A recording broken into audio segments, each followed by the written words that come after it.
বন্ধুগণ, আমরা আজকে একটা নতুন ভিডিও টিউটোরিয়াল নিয়ে আপনাদের সামনে হাজির হয়েছি।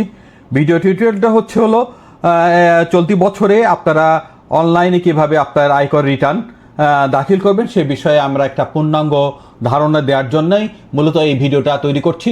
তো আপনাদের কাছে অনুরোধ থাকবে আপনারা এই ভিডিওটা প্রথম থেকে শেষ পর্যন্ত মনোযোগের সাথে দেখবেন, তাহলে আপনারা আপনার রিটার্ন ঘরে বসেই খুব সুন্দরভাবে অনলাইনে দাখিল করতে পারবেন। তো শুরুতে আমরা চলে যাই এনবিআর এর যে ওয়েবসাইট আছে, এনবিআর এর ওয়েবসাইটটা আপনারা দেখছেন নিশ্চয়ই, nbr.gov.bd। এইখানে এসে আপনি চলে আসবেন এই যে ই সার্ভিস থেকে ইনকাম ট্যাক্সে আসবেন, ইনকাম ট্যাক্সের থেকে রিটার্নে এসে আপনি একটা ক্লিক করবেন। ক্লিক করার সাথে সাথে আপনি একটা ওয়েলকাম পেজ বা সাইন ইন পেজ পেয়ে যাবেন। এই সাইন ইন পেজে আর কিছুই না, ট্যাক্স পেয়ার আইডেন্টিফিকেশন নাম্বার অথবা টিন অর্থাৎ টিন এবং এই যে পাসওয়ার্ড, এই দুইটা আপনি দেওয়ার সাপেক্ষে সাইন ইন বাটনে ক্লিক করলে আপনি এই ওয়েবসাইটে প্রবেশ করতে পারবেন। বন্ধুগণ, আপনারা নিশ্চয়ই দেখতে পাচ্ছেন আমরা রিটার্ন পোর্টালে প্রবেশ করেছি। প্রথমেই আপনাকে যে কাজটা করতে হবে, আপনারা যেহেতু এটা অ্যাসেসমেন্ট ইয়ার 26 সালে আপনি রিটার্ন সাবমিট করছেন, তাহলে আপনি 26-27 সিলেক্ট করবেন। আমরা 26-27 সিলেক্ট করলাম। সিলেক্ট করার পরে আমরা বাম সাইডে চলে আসবো এবং রেগুলার রিটার্নে ক্লিক করব। এই রিটার্নে ক্লিক করার সাথে সাথে আপনার অ্যাসেসমেন্ট ইনফরমেশন পেজ পাবেন। এখানে সেলফ দেওয়া আছে 2026-27 অ্যাসেসমেন্ট ইয়ার অটোমেটিক দেওয়া আছে, এটা আপনাকে করতে হবে না। আপনি শুধু আপনার যে ইনকামের যে টাইমটা একটু ম্যাচ করে দিবেন যে ঠিক আছে কিনা। আমরা দেখতে পাচ্ছি 1/7/2025 থেকে 30/6/2026 উল্লেখ আছে, তো ঠিক আছে। এরপরে আপনার যে রেসিডেন্সিয়াল স্ট্যাটাস, এটা রেসিডেন্সে ক্লিক করবেন। আপনার যদি কোনো ট্যাক্স এক্সাম্পটেড ইনকাম থাকে তাহলে ইয়েসে ক্লিক করবেন, না হলে আপনার কিছু করার দরকার নেই। এরপরে চলে আসুন আপনার কোন কোন হেডে ইনকাম আছে সেগুলো আগে সিলেক্ট করতে হবে। তো ধরুন যে আপনার বেতন খাতে ইনকাম আছে, তাহলে আপনার ইনকাম ফ্রম এমপ্লয়মেন্ট এটা ক্লিক করবেন। এবং আপনার কিছু ফাইন্যান্সিয়াল অ্যাসেটস আছে। ফাইন্যান্সিয়াল অ্যাসেটস মানে আপনার ব্যাংকে টাকা আছে, ডিপিএস আছে, এফডিআর আছে, ব্যাংকে সেভিংস অ্যাকাউন্ট আছে, অথবা আপনার সঞ্চয়পত্র আছে। এই ধরনের যদি বিষয় থাকে তাহলে আপনি আমরা যার রিটার্ন সাবমিটের মনস্থির করেছি তার দুইটা হেড আছে। সে একজন এমপ্লয়েড পারসন, সে চাকরি করে, সেহেতু আমরা ইনকাম ফ্রম এমপ্লয়মেন্ট সিলেক্ট করেছি এবং এরপরে ইনকাম ফ্রম ফাইন্যান্সিয়াল অ্যাসেট এই দুইটা সিলেক্ট করেছি। এই দুইটা সিলেক্ট করার পরে আপনি চলে যাবেন সেভ অ্যান্ড কন্টিনিউ এই বাটনে ক্লিক করবেন। আমরা অ্যাডিশনাল ইনফরমেশন পেজে চলে আসছি। এখান থেকে আপনার কর্মস্থল, যেখানে location of main sources of income, আপনি মেনলি যেখান থেকে ইনকাম অর্জন করেন সেটা সিলেক্ট করতে হবে। তো আমরা একটু সিলেক্ট করে নিই। আমাদের যিনি এই ট্যাক্স পেয়ার তার হলো ঢাকা সাউথে ওনার কর্মরত। আমরা ঢাকা সাউথ ক্লিক করলাম। তিনি কি ট্যাক্স রিবেট নিতে চান? হ্যাঁ, আপনার যদি ইনভেস্টমেন্ট থাকে এবং আপনি যদি ট্যাক্স বাবনে কমাতে চান তাহলে আপনি অবশ্যই ইয়েস বাটনে ক্লিক করবেন। এরপরে কিছু অপশনাল আছে, সেই অপশনালটা কি, আপনার কি গ্রস ওয়েলথ 50 লাখ টাকার বেশি আছে? ইয়াস। আপনার কি মোটর কার আছে? নাই। আপনার কি অফশোর প্রপার্টি আছে? নাই। আপনার কি শেয়ার হোল্ডার, কোনো কোম্পানি শেয়ার হোল্ডার? না। আপনার কি ঢাকায় প্রপার্টি আছে? না। তাহলে আপনার এগুলো না দিবেন, যেটা ইয়েস সেটা ইয়েস দেবেন। এরপরে আপনি চলে যাবেন সেভ অ্যান্ড কন্টিনিউ বাটনে। এখন প্রথমে যে পেজটা আসছে ইনকাম, দেখেন ইনকাম পেজে আমরা চলে আসছি। এখানে ইনকামের ডিটেলসগুলো আপনাকে দিতে হবে। তো আমরা দেখে নিই যে ইনকামের ডিটেলসে কী কী দিতে হয়। প্রথমে ইনকাম ফ্রম এমপ্লয়মেন্ট, এরপরে আছে ইনকাম ফ্রম ফাইন্যান্সিয়াল অ্যাসেটস। আমরা ফাইন্যান্সিয়াল অ্যাসেটসটা পরে দেখব, আগে এমপ্লয়মেন্ট টাইপ এটা একটু সিলেক্ট করি। এখানে ক্যাটাগরি আছে 1, 2, 3, 4, 5।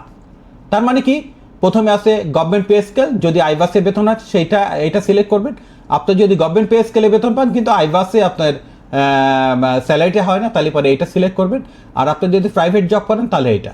আর যদি এরকম হয় যে স্পেশাল কোনো জব করেন, 2-1 ব্যক্তির ক্ষেত্রে এরকম হতে পারে, তাহলে আমাদের মূলত ক্যাটাগরি 3টা। একটা হলো আপনার আইভাসে বেতন হয়, সরকারি চাকরি করেন সরকারি পে স্কেলে এটা, এবং আপনি সরকারি চাকরি করেন কিন্তু আইভাসে আপনার পেমেন্ট হয় না, তাহলে এইটা, অথবা আপনার এইটা। তো আমাদের যে ব্যক্তি তিনি হলো সরকারি জব করেন এবং আইভাসে তার বেতন হয়, তাহলে আমরা এই যে government pay scale payment through iBAS এটা সিলেক্ট করলাম। এখন বলছি যে নেম অফ দি অফিস, কোন অফিসে উনি চাকরি করেন। তা আমরা বলছি যে উনি চাকরি করেন হলো অ্যাটমিক এনার্জি কমিশনে, অ্যাটমিক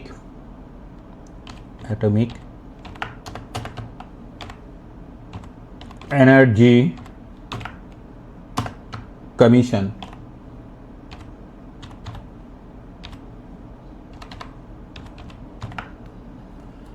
ওনার ডেজিগনেশন কি? ওনার ডেজিগনেশন আমরা ধরে দিলাম, ওনার ডেজিগনেশন হলো টাইপিস্ট, ধরেন টাইপিস্ট, ওনার ডেজিগনেশন হলো টাইপিস্ট। তো আমরা কি কি করলাম? প্রথম হলো আমরা ক্যাটাগরি, তার জবের যে পেমেন্ট স্ট্রাকচার সেটা আমরা সিলেক্ট করলাম, এরপরে কোথায় চাকরি করেন সেটা আমরা লিখলাম এবং তার ডেজিগনেশনটা আমরা লিখলাম। এরপরে চলে আসুন তার বেতনের যে ডিটেলস, সেটা ডিটেলসের মধ্যে কি কি আছে আপনারা জানেন যে বেসিক স্যালারি থাকে, তাহলে বেসিক স্যালারি কত, এক বছরে কত টাকা পেয়েছে এখানে এন্ট্রি দিবেন। এরপরে হাউস রেন্ট কত পেয়েছে এখানে এন্ট্রি দিবেন। মেডিকেল কত পেয়েছে এক বছরে সেটা এন্ট্রি দিবেন। বাংলা নিউ ইয়ার অ্যালাউন্স বছরে একবার পাওয়া যায় 20% সাধারণত, এইটা এখানে এন্ট্রি দিবেন। এরপরে ফেস্টিভ্যাল, দুই ঈদে 2টা ফেস্টিভ্যাল বোনাস পেয়েছে সেইটার পরিমাণটা এখানে উল্লেখ করবেন। এরপরে এই হলো আপনার হলো কাজ, যেগুলো লিস্টে নাই, এই যে আমরা এখানে দেখলাম 5টা আছে লিস্টে, এই লিস্টের বাইরে যদি কোনো ক্যাটাগরি আপনার প্রাপ্তি থাকে সেটা কিভাবে সিলেক্ট করবেন, সেটা কিভাবে খুঁজবেন বা কিভাবে এন্ট্রি দিবেন। তো আমরা এখানে ক্লিক করলাম, ক্লিক করে ধরেন যে তিনি হলো টিফিন ভাতা পান, তো আমরা টিফিন লিখি, TIFF, এই যে টিফিন অ্যালাউন্স আমরা পেয়ে গেছি। তাহলে টিফিন অ্যালাউন্স আছে, তাহলে টিফিন অ্যালাউন্সের এগেনস্টে আমরা সেই টাকাটা এন্ট্রি করে দিব। তো আমরা কিছু কাজের সুবিধাতে কিছু আমরা এখানে এন্ট্রি দিই যাতে আমাদের কাজটা সহজ হয়। তো আমরা ধরলাম যে তার 20,000 টাকা করে বেতন, তাহলে পরে এক বছরে সে 2,40,000 টাকা বেতন পায়, এই যে 2,40,000 টাকা। হাউস রেন্ট 50% যদি ধরি 1,20,000। মেডিকেল প্রতি মাসে 1,500 টাকা করে, তাহলে 18,000 টাকা। আর তার হলো বাংলা নববর্ষ ভাতা, সেটা হলো 20%, তার মানে হলো 20,000 টাকার 20% মানে হলো 4,000 টাকা, 4,000 টাকা। আর ফেস্টিভ্যাল মানে 2 ঈদে কত পান, উনি হলো 20,000 40,000 টাকা উনি পান, আর 40,000 টাকা উনি ফেস্টিভ্যাল পান। আর টিফিন অ্যালাউন্স কত হবে? টিফিন অ্যালাউন্স 200 টাকা করে, 12 দুগুণে 2400, 2,400। তো এরপরে যদি এরকম হয় যে আপনার আরও কোনো আইটেম থাকে, যে আইটেমটা খুঁজে পাওয়া যাচ্ছে না এই লিস্টে নেয়, দেখেন লিস্টে প্রচুর আইটেম আছে। আপনার যেসব খাতে আসলে ইনকাম অর্জিত হয় সেসব, যে convince allowance, cook allowance, daily allowance, এরকম যদি কোনো অ্যালাউন্স আপনি বা কোনো যদি আয়ের খাতাখানে খুঁজে না পান তাহলে কী করবেন সেটা একটা বিষয়। এই যে এখানে চলে আসবেন, আদার্সে ক্লিক করবেন। ধরুন যে তিনি এমন একটা জিনিস পান যেটা এখানে নাই, বোনাস পান, ধরেন বোনাস পান, এমন হতে পারে যে উনি বোনাস পান, তাহলে এখানে আপনি আদার্সে ক্লিক করবেন। Others if any give details, যদি কোনো আইটেম খুঁজে না পান তাহলে এখানে এই দেখেন এই যে একটা ফিল্ড ক্রিয়েট হয়েছে, এখানে লিখে দেন আপনি বোনাস পান, বোনাস।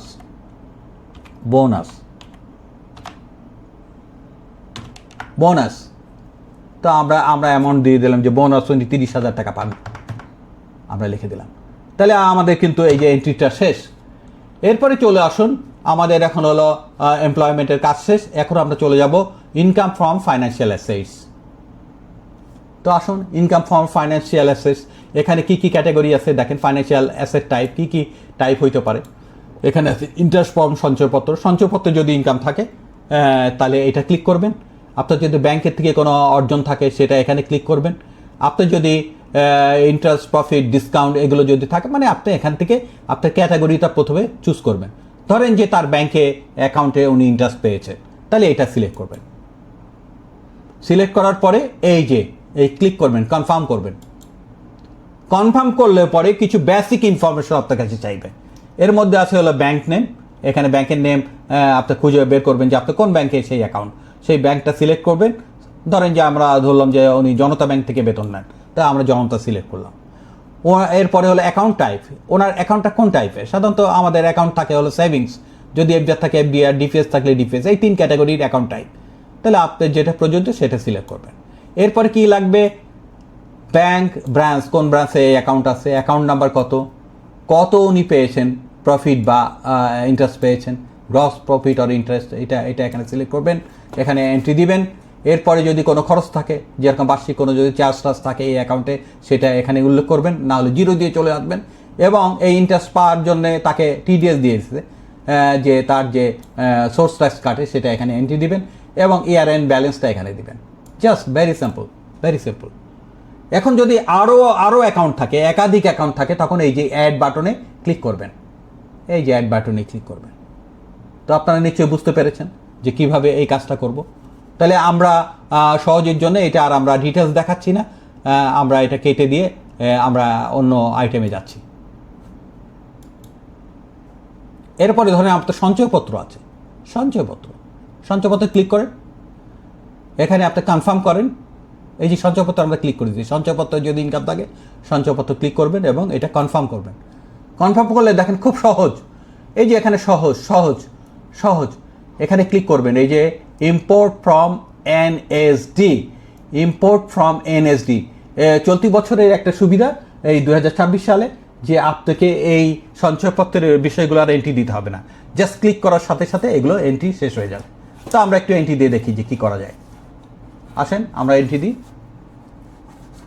এই যে আমরা ইম্পোর্ট ফ্রম এনএসডিতে ক্লিক করেছি, এখান থেকে আপনি সিলেক্ট অল দিবেন, দিয়ে এই যে ইম্পোর্টে ক্লিক করবেন। এই যে সব ডাটা এন্ট্রি হয়ে গেছে, মুহূর্তে সব ডাটা এন্ট্রি হয়ে গেছে। তার মানে সঞ্চয়পত্রে এন্ট্রিটা দেওয়াটা খুবই সহজ, এটা আপনি খুব সহজেই দিতে পারবেন। তো আমরা চলে যাই, আমাদের এই পেজের এন্ট্রি শেষ। তো আমরা এখন নিচে যে সেভ অ্যান্ড কন্টিনিউ বাটনে ক্লিক করে আমরা নেক্সট পেজে চলে যাই।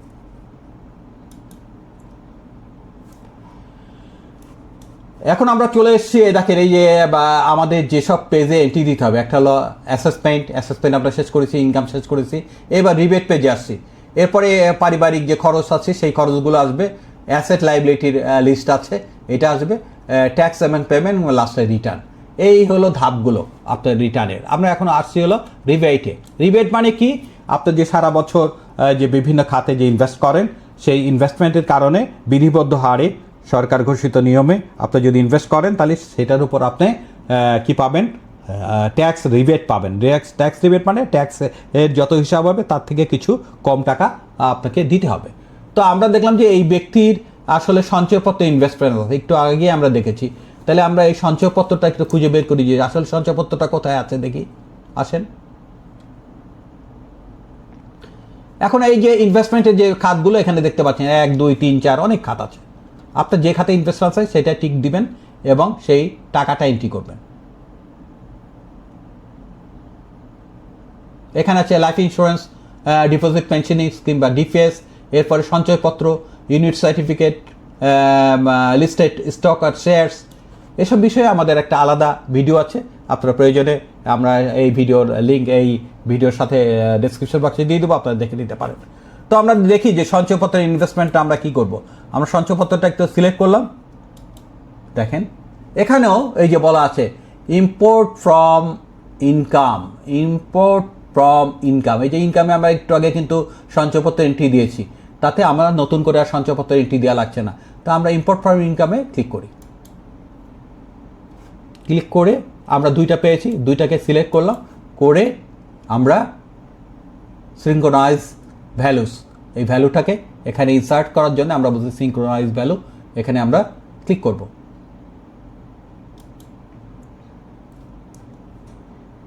এই যে দেখেন রিবেটের জন্য এইটা নিয়ে নিয়েছে।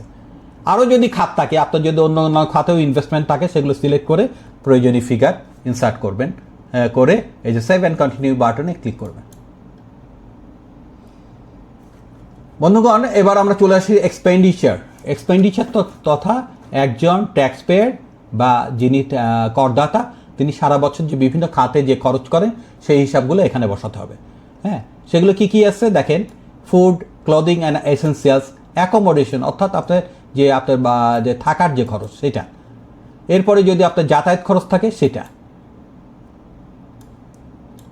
অটো অ্যান্ড ট্রান্সপোর্টেশন এক্সপেন্সেস, এরপরে আছে হাউস হোল্ড ইউটিলিটি এক্সপেন্স, বাসা বাড়িতে যেসব খরচ হয় সেগুলো এই যে ক্লিক করলে সব খাতগুলো দেখতে, electricity, gas, water, telephone, home support staff and others, এই যে গোয়ার বেতন টেতন দেন সবগুলোই এখানে হেড আছে। আপনি জাস্ট এখানে এসে আপনার ফিগারগুলো বসিয়ে দিবেন।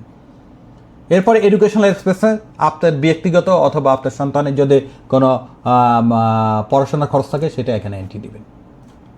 এরপরে আছে festival and other special expenses. Festival তথা এই যে আপনার ঈদ বা অন্যান্য পালা পার্বণে যে খরচ করেন সেটা, এই যে ফেস্টিভ্যাল, ডোমেস্টিক আর ওভারসিজ ট্যুর, আপনার যদি ট্যুরে ঘুরে বেড়ান সেই খরচ এবং অন্যান্য বিষয় এখানে আছে। এরপরে আসেন ট্যাক্স ট্যাক্স ট্যাক্স পেমেন্ট, এই যে ট্যাক্সের হিসাবটা আপনি যে সারা বছর ধরে গত আয় বছরে যেসব ট্যাক্স দিয়েছেন, এই যে tax payment of tax at source and advance tax, আপনি যেসব ট্যাক্স দিয়েছেন সেগুলোর যোগফল এখানে বসিয়ে দেবেন। আর payment of tax and charges and other amount, যদি এছাড়া অন্য কোনো ট্যাক্স থাকে, যেরকম গত বছরের যে ট্যাক্স রিটার্ন দেওয়ার সময় আপনার কিন্তু অতিরিক্ত ট্যাক্স দেওয়া লেগেছিল, সেই ফিগারটাও এখানে আপনার দিবেন। এরপরে যদি কোনো ইন্টারেস্ট থাকে, interest payment of personal loan, আপনি যদি পার্সোনাল লোন নিয়ে থাকেন সেটা ইন্টারেস্ট হয়, সেটা আপনি এখানে উল্লেখ করবেন, সেটাও আছে। এরপরে আছে হলো আপনার এনভায়রনমেন্ট সার্চার্জ, এরকম সব বিষয়গুলো আপনারা জাস্ট আপনার দৈনন্দিন যে খরচ, সারা বছর ধরে যে খরচগুলো হয়েছে সেগুলোর এন্ট্রি এখানে দিবেন। তো আমরা চলে যাচ্ছি নেক্সট পেজে। এরপরে বন্ধুগণ দেখেন আমরা চলে আসছি হলো asset and liability. Asset and liability, asset and liability কী আছে? অ্যাসেট অ্যান্ড লাইবিলিটিতে বিভিন্ন অ্যাসেটের লিস্ট আছে, হ্যাঁ, সেই লিস্টগুলো আপনারা একে একে ফিল আপ করতে হবে। প্রথমে যেটা আছে, আসেন আমরা দেখি। এখানে আপনার যদি বিজনেস ক্যাপিটাল থাকে, নন এগ্রিকালচার প্রপার্টি থাকে, নন এগ্রিকালচার মানে আপনার যে ফ্ল্যাট বাড়ি থাকে সেগুলো, এগ্রিকালচার প্রপার্টি থাকলে এখানে ফাইন্যান্সিয়াল অ্যাসেট, ওই যে একটু আগে দেখাচ্ছিলাম ফাইন্যান্সিয়াল অ্যাসেট তো আপনার আছেই। এই ব্যক্তির আমরা একটু দেখি যে ফাইন্যান্সিয়াল অ্যাসেটটা কীভাবে এন্ট্রি দেওয়া যায়। আমরা এই সঞ্চয়পত্রে ক্লিক করলাম, দেখেন সঞ্চয়পত্রে ক্লিক করার সাথে সাথে এই যে এখানে চলে আসলো ইম্পোর্ট ফ্রম ইনকাম। জাস্ট এই সঞ্চয়পত্রে এন্ট্রি দিতে আপনার খুব কষ্ট হবে না, আপনি ইম্পোর্ট ফ্রম ইনকামে দিলেই এই এন্ট্রিটা শেষ হয়ে যাবে, ঠিক আছে? তো আমরা এটা দেখাচ্ছি না, আপনার নিশ্চয়ই বুঝতে পেরেছেন, এখানে ইম্পোর্ট ফ্রম ইনকামে দিলেই এটা এন্ট্রিটা শেষ হয়ে যাবে। আরও যদি কোনো অ্যাসেট থাকে সেগুলো। এরপরে আদার, এছাড়াও যদি আপনার অন্য কোনো আউটফ্লো থাকে, যেরকম আপনার যদি কোনো গিফট দিয়ে থাকেন, অনেক সময় আমরা ব্যক্তিগত গিফট দিই, সেগুলো এখানে এন্ট্রি দিব। যদি আমরা কোনো গিফট দিই সেগুলো এন্ট্রি দিব। এবং এখানে একটা ইম্পর্টেন্ট আছে, এই জিনিসটা একটু আপনাদের বলে দিতেই চাই, এই ভুলটা আমরা করি প্রায়শ। এই পেজের সবচেয়ে গুরুত্বপূর্ণ যে বিষয়টা সেটা নিয়ে আপনাদের সাথে কথা বলতে চাই, এটা হলো net wealth of previous income year. Net wealth মানে গত বছর শেষে আপনার যে সম্পদ এবং দায়ের বিবরণী থেকে, সম্পদ থেকে দায় বিয়োগ করার পরে যে ফিগারটা হয়েছিল গতবারের রিটার্ন দেখলে আপনি পেয়ে যাবেন। এই যে net wealth at the last date of previous income year, গত বছর শেষে আপনার কত ওয়েলথ ছিল সেটা এখানে টাইপ করবেন। জাস্ট এখানে টাইপ করবেন। টাইপ করার পরে এখানে একটা সামারি রেজাল্ট আসবে, এই যে দেখেন একটা সামারি রেজাল্ট। এই সামারি রেজাল্টে এই ডিফারেন্সটা, এই যে ডিফারেন্স, একটু ভালো করে দেখেন, ডিফারেন্সটা অবশ্যই জিরো হতে হবে। জিরো, এই যে ভালো করে জানেন। এই আমাদের যে এই পেজে অ্যাসেট লাইবিলিটি পেজে, আবার ভালো করে দেখায়, অ্যাসেট লাইবিলিটি পেজে সবচেয়ে ইম্পর্টেন্ট অংশ হলো net wealth at the date of last previous income year. গত বছর শেষে যে আপনার নেট ওয়েলথ কত ছিল সেই ফিগারটা এখানে টাইপ করে দিবেন, এটা একটা। আর এই সামারি শিটে অবশ্যই এই যে ডিফারেন্সটা, এখানে ডিফারেন্স হয়েছে, যেহেতু আমরা সব ডাটা এন্ট্রি করিনি তাই ডিফারেন্সটা রয়েছে, এই ডিফারেন্সটা অবশ্যই জিরো হতে হবে। এখন এই জিরো করতে হলে কি করতে হবে, জিরো যদি না হয় তাহলে কি করবেন, এসব বিষয়ে আমাদের একটা আলাদা ভিডিও আছে, সেই ভিডিওটা লিঙ্ক আমরা আমাদের এই ভিডিওর ডেসক্রিপশন বক্সে দিয়ে দেবো, আপনারা প্রয়োজনে সেটা দেখে নিন। তো আমরা চলে যাচ্ছি নেক্সট পেজে। এখন আসুন এই যে ট্যাক্স অ্যান্ড পেমেন্ট, আমরা এখন ট্যাক্স অ্যান্ড পেমেন্টে আসছি। এইটা হলো একটা ইম্পর্টেন্ট পেজ। এই পেজে এসে আপনার ট্যাক্সে কত টাকা ট্যাক্স নির্ধারণ হয়েছে এবং সেই ট্যাক্সের উপর আপনার কত টাকা আপনার প্রদান করেছেন সেই সব বিষয়গুলো এখানে আপনার দেখতে পাবেন। এবং যতক্ষণ না, ভালো করে শোনেন, আপনার যতক্ষণ না এই যে নেট পেয়েবল দেখেন, এই যে নেট পেয়েবল, এই পেয়েবল যতক্ষণ নেট পেয়েবল 0 না হবে ততক্ষণ আপনারা অবশ্যই এই যে প্রসিড টু অনলাইন রিটার্ন মানে রিটার্ন সাবমিট করবেন না, কারণ এই টাকাটা আপনার এখনও অপরিশোধ্য আছে।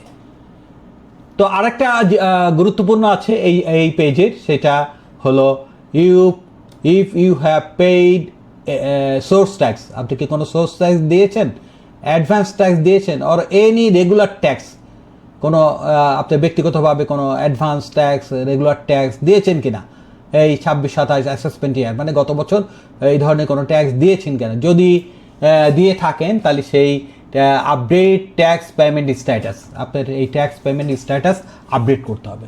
আপডেট করতে হলে পরে এখানে ক্লিক করবেন, ক্লিক করলে আপনারা চলে যাবেন একটা লেজারে, সেই লেজার থেকে আপনার হলো এটা অ্যাডজাস্ট করতে হবে। আবার একটু ক্লিয়ার করি, if you have paid source tax, source tax মানে এই যে আপনি সঞ্চয়পত্রে যে মুনাফা পেয়েছেন, মুনাফার উপর সোর্স ট্যাক্স কেটেছে, আপনার যে ব্যাংকে অ্যাকাউন্ট আছে সেই অ্যাকাউন্টের যে আপনি ইন্টারেস্ট দিয়েছেন সেখান থেকে সোর্স ট্যাক্স কেটেছে, অথবা আপনার যদি ব্যক্তিগত গাড়ি থাকে সেখানে আপনি অ্যাডভান্স ট্যাক্স দিয়েছেন, সেটা হতে পারে, অথবা আপনি মাঝে মাঝে ট্যাক্স দিয়ে আপনার বার্ডেনটা কমিয়ে রাখেন, সেটাও হইতে পারে। তাহলে এরকম কোনো কিছু থাকলে পারে সেটা অ্যাডজাস্টমেন্টের জন্য এখানে যাবেন। তো আমরা একটু যেয়ে দেখি, আমরা শুধু সঞ্চয়পত্রটাই যেহেতু এন্ট্রি দিচ্ছি এটাই আমরা একটু টেস্ট করি যে আসলে আমরা এটা করা যায় কিনা। আসুন বন্ধুগণ, আমরা এই রিটার্ন লেজারে চলে আসছি। এই রিটার্ন লেজারের এই যে বাম সাইডে এসে দেখেন সব আইটেম দেওয়া আছে, এখান থেকেই আপনার অ্যাডজাস্ট করতে হবে। আপনি সঞ্চয়পত্রে যে টাকাটা দিয়েছেন সেটাকে বলা হয় হলো সোর্স ট্যাক্স, তাহলে সেটা আপনাকে ক্লেম করতে হবে। Claim source tax, claim source tax, আসেন এই যে এখানে দেখেন সঞ্চয়পত্র আছে, তাহলে এই সঞ্চয়পত্রে ঢুকে আপনার এই সোর্স ট্যাক্সটা সোর্স ট্যাক্স সংক্রান্ত ব্যাপারটা সেটেল করতে হবে। আপনার যদি ব্যাংকে ইন্টারেস্ট পেয়ে থাকেন, আমরা ব্যাংকে ইন্টারেস্টটা আমরা এন্ট্রি দিই নেই, সেহেতু এটা আমরা দেখাতে পাচ্ছি না এই মুহূর্তে, তবে আপনারা এটা খুব সহজ, একটা দেখালে অন্যটাও করতে পারবেন, খুব সহজ। তো আসুন আমরা কিভাবে এটা অ্যাডজাস্ট করতে হয়। প্রথমে আমরা সঞ্চয়পত্রটা ক্লিক করি, যেহেতু সঞ্চয়পত্রে আমরা এই সোর্স ট্যাক্সটা ক্লেম করতে চাই। ভেরিফাই, দেখেন এই সঞ্চয়পত্র সেগমেন্ট আসছে, আপনি এখান থেকে শুধু এই যে synchronise from income, synchronise from income এখানে যদি ক্লিক করেন, ক্লিক করার সাথে সাথে সমস্ত ডাটা আসবে এবং সেখানে আপনি চেক মার্ক দিয়ে ওকে করলেই আপনার সমস্ত কিছু এন্ট্রি শেষ হয়ে যাবে। তো আমরা সেটাই করি।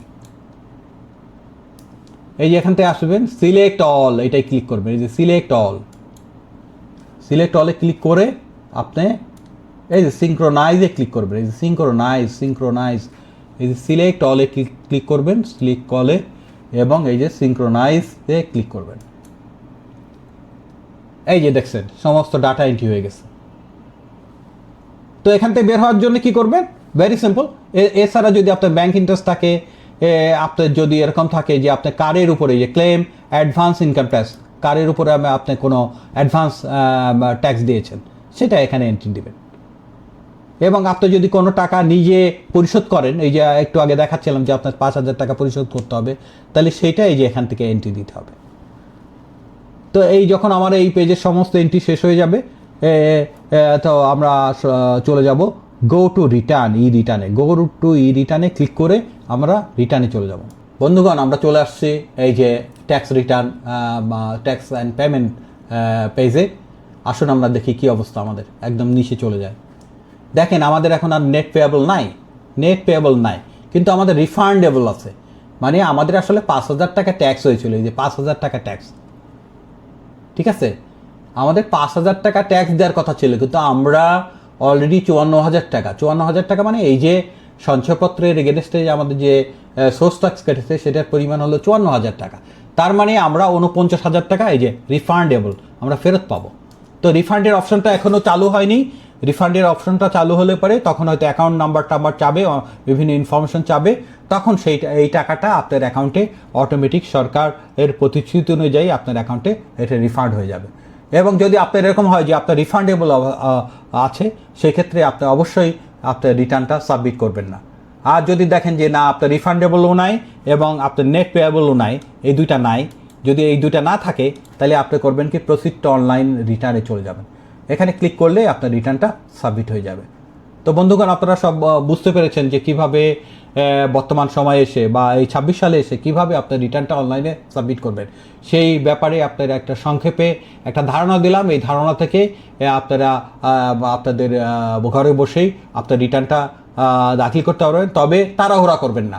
আরেকটা বিষয় বলি, এখানে আরেকটা পেজ আছে, আপনারা অবশ্যই যে সঠিকভাবে সব ডাটা এন্ট্রি হয়েছে কিনা, সেহেতু আপনার এই রিটার্ন ভিতে ক্লিক করে সমস্ত তথ্য এক নজর দেখে নেবেন। এখানে কিন্তু সমস্ত তথ্য আছে, আপনার সমস্ত তথ্য, সেই তথ্যগুলো আপনি অবশ্যই দেখে নেবেন। দেখে নিয়ে তারপরে আপনি এই সাবমিট বাটনে যাবেন, এই যে ব্যাক দিয়ে, এই যে ব্যাক দিয়ে আপনি সাবমিট বাটনে যাবেন। সাবমিট বাটনে যেয়ে যদি, আবার কথাটা ক্লিয়ার শুনে রাখেন, রিফান্ডেবল এবং নেট পেয়েবল যদি এই দুইটাই না থাকে, দুইটাই জিরো থাকে, তখন আপনি এই যে প্রসিড টু অনলাইন রিটার্ন, এখানে ক্লিক করে আপনি রিটার্নটা অনলাইনে সাবমিট করবেন।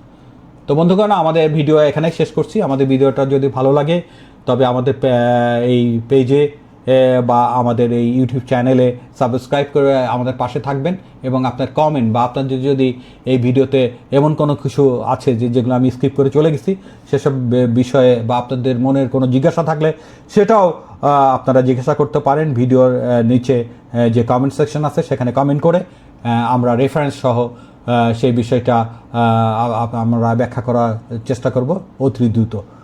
আর প্রত্যেকটা সেগমেন্টে, এই যে যতগুলো সেগমেন্ট আছে, এই প্রত্যেকটা সেগমেন্ট নিয়ে আমাদের আলাদা আলাদা ভিডিও আছে আমাদের চ্যানেলে, সেগুলো আপনারা প্রয়োজনে দেখে নিতে পারবেন। এই যে রিবেট নিয়ে ভিডিও আছে, এক্সপেন্ডিচার নিয়ে ভিডিও আছে, অ্যাসেট লাইবিলিটি নিয়ে ভিডিও আছে, ট্যাক্স অ্যান্ড পেমেন্ট নিয়ে ভিডিও আছে, কীভাবে আপনার ট্যাক্স বার্ডেন বা সোর্স ট্যাক্স অ্যাডজাস্ট করবেন, এইসব বিষয়ে আমাদের আলাদা আলাদা ভিডিও আছে, সেগুলো আপনারা দেখতে পারেন। তো আপনারা ভালো থাকুন, সুস্থ থাকুন, এই বলে আমাদের ভিডিও এখানেই শেষ করছি। ধন্যবাদ সবাইকে।